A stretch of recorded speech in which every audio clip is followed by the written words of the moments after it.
Ek is Rinus van Sandwyk van Sion Gemeente in Parys en is 'n voorreg om elke oggend saam met jou na God se woord te kyk. Vanmôre wil ek vir jou vra, waarna soek jy? Nou skryf dit uit Lukas 11 vers 9 tot 11. Ek lees vir hierdie 3 verse vanmôre. En so sê ek vir julle, hou aan vra en vir julle sal gegee word wat julle vra.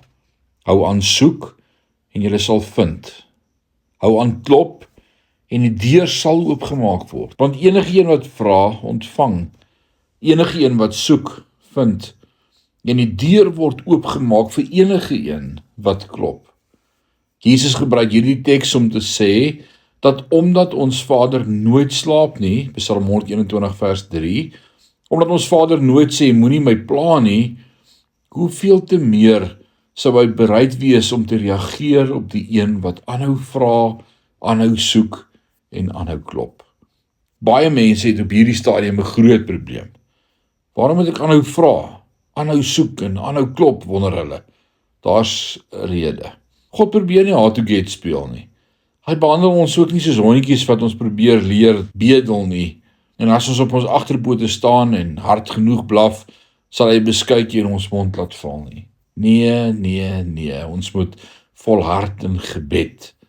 Want dit help ons om te bepaal wat vir ons belangrik is.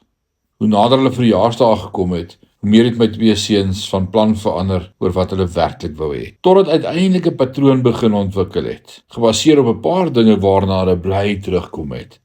So ook met jou en my. Ons is soos kinders. Ons wil hê dit moet gebeur of dat moet uitwerk en dan 3 dae later wil ons iets heeltemal anders hê. Gevolglik glo ek dat die Here ons leer om in gebed te volhard en ons te help om uit te sorteer wat werklik vir ons belangrik is.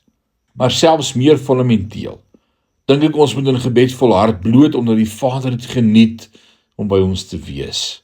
En as hy ons elke keer gegee het wat ons die eerste keer gevra het, ken hy ons goed genoeg om te weet dat ons net die goedere sou gryp en hardloop. Die feit dat ons herhaaldelik na hom moet kom, help ons om te sien dat dit uiteindelik sy gemeenskap was, waarna ons die hele tyd gesmag het. Mag ek en jy in hierdie dag met God connect en hom ervaar en beleef en weet, hy is by jou. Die Here seën jou. Amen.